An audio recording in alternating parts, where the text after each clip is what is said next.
Hidden at the corner of Bathurst Road and Leura Mall, just behind this old archway, lies the ghost of something once grand.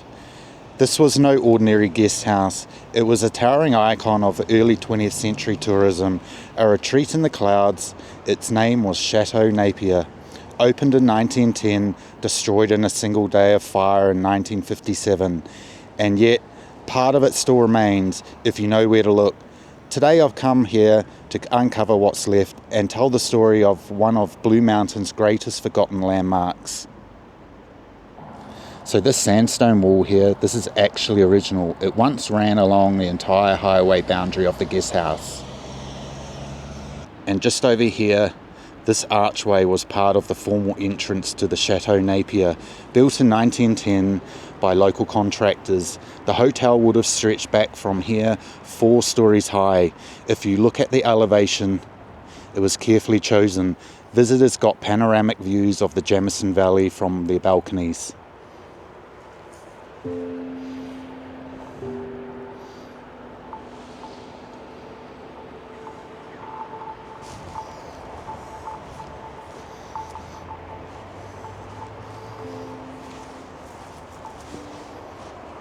The story of the Chateau Napier begins with the McSweeney family and a vision for a mountain retreat like no other.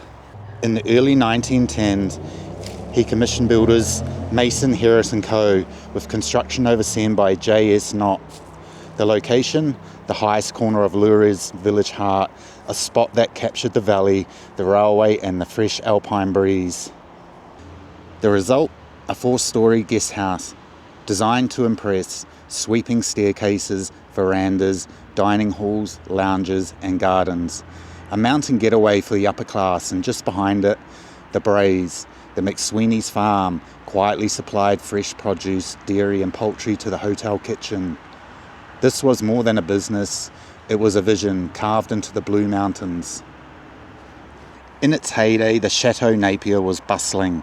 Trains from Sydney would arrive filled with guests in linen suits, flowing dresses, ready to escape the city's heat and smog. Inside the chateau, days were filled with reading in the lounges, strolls through Paul Sorensen, design gardens and meals served in silver service. It was more than luxury, it was an experience.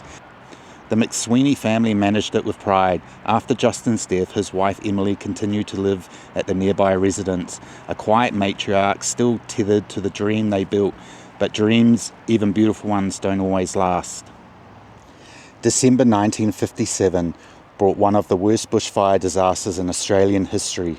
Between Leura and Wentworth Falls, over 150 homes were destroyed, among them schools, churches, a hospital and Chateau Napier.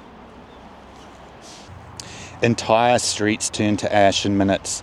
Claude Cooper, Indigenous volunteer firefighter from Falcon Bridge, died that day trying to protect the town. His bravery is still remembered. When the fire reached the Chateau Napier, there was no saving it. Photographs taken just days later showed charred beams, collapsed floors, and open sky. where once a ceiling stood, everything gone. All that's left today is the sandstone wall, the rendered archway and the overgrown footprint of where the building once stood. The braes next door, once a working dairy and market garden, is now part of a private estate. So yeah, this is still the old remaining wall here. Some big blocks in there too.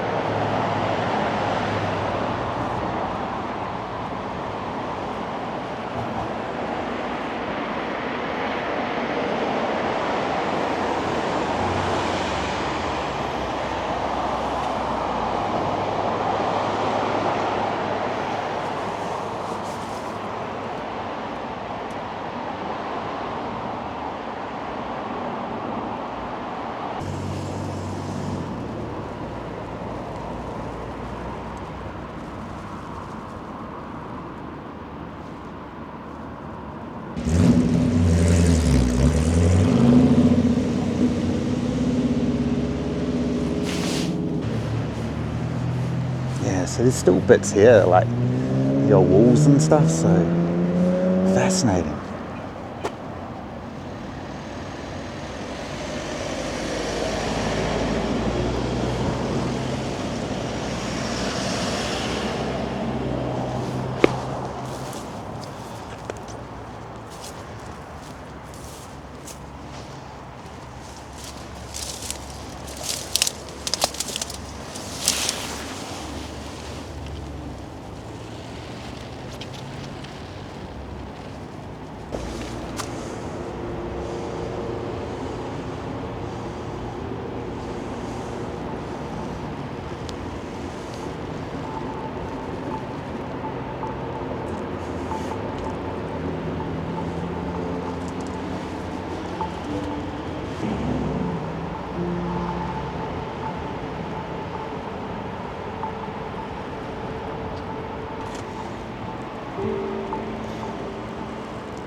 The Chateau Napier wasn't just a building, it was a chapter in Leura's history, a symbol of time when people chased clean air, slow days and mountain dreams. Its stones still stand, quietly weathering the years, a memorial not to just what was lost, but to what was once possible. Why was the Chateau Napier never rebuilt after the fire? Sometimes when a place burns, it's not just the walls that fall, it's the era they belong to. When the Chateau Napier was destroyed in the December 1957 bushfires, it wasn't just a loss of stone and timber. It marked the era of a chapter, one where the Blue Mountains were seen as an elite escape from the city, full of guest houses, grand retreats. By the 1950s, tourism in Leura was shifting. Motels, cars and modern conveniences began to replace the old world charm of the mountain getaways.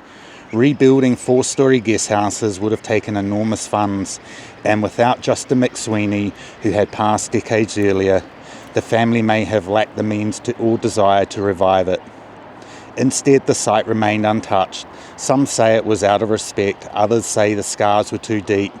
But either way, the land held its silence, and that silence has become its legacy. Are there any photographs or floor plans that show what the interior looked like? Inside those walls, there were voices, chandeliers, timber staircases, and mountain view lounges. But today, we're left with fragments. Unfortunately, very few interior photographs of the Chateau Napier survive, at least publicly.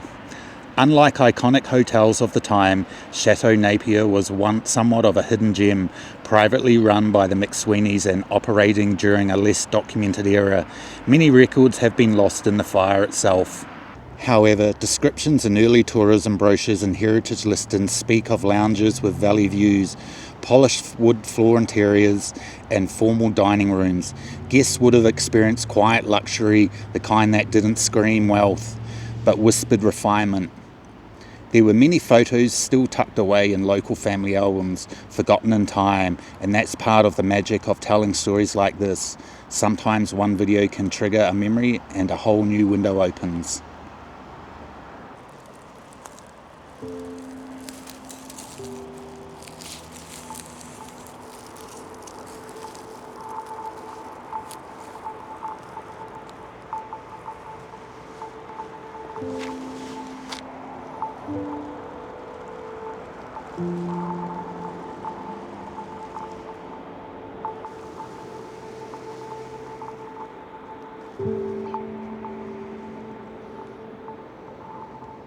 What happened to the McSweeney family after the fire?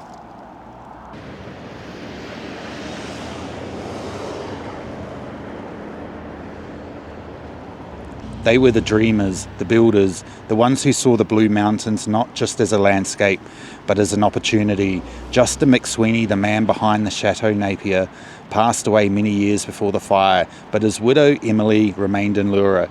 She lived in their home on Railway Parade, holding the threads of their legacy quietly as the town around her changed. After the chateau burned, the McSweeney family didn't rebuild, and in 1943 they had already sold the Braes, the estate next door, to Dr. Geoffrey Haggerty. It's possible the family's involvement in the hotel had gradually diminished before the fire even struck, but their impact was lasting. They helped shape early Leura, and while the hotel was gone, their name still echoes through the heritage of this town, and in stone, in memory, and in the soil of the Braes Gardens.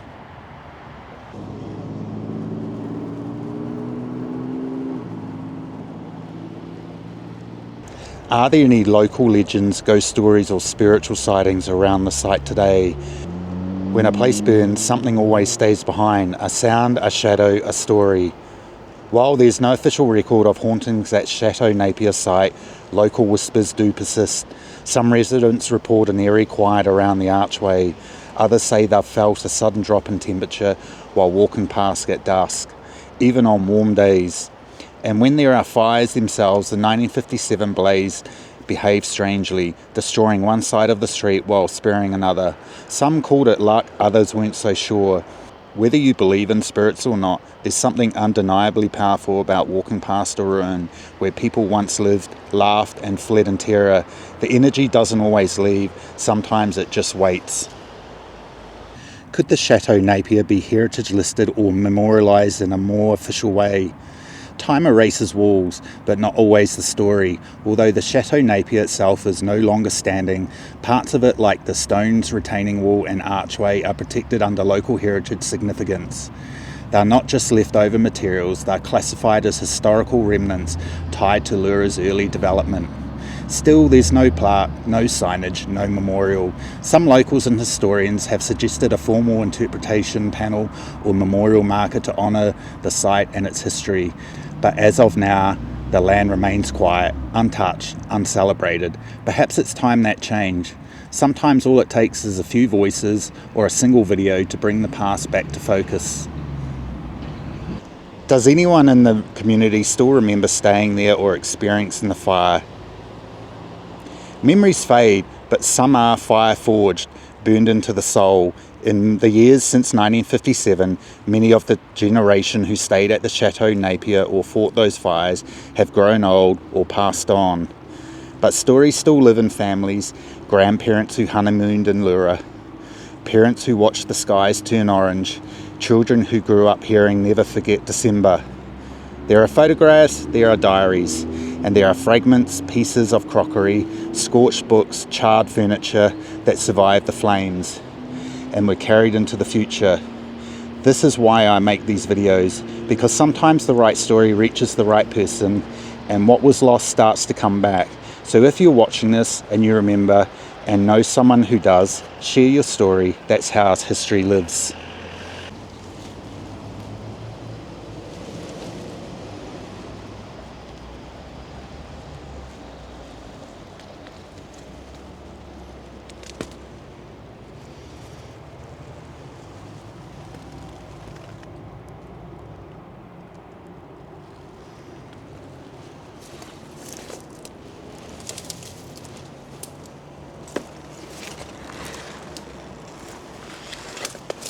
This is just fascinating, eh?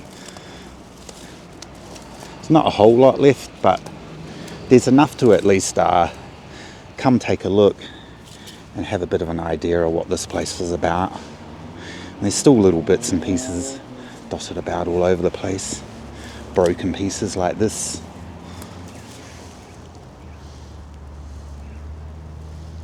Yeah, it would have been fascinating to see this place. Yeah. I'll have to have a look around, see if I can find some photos or something.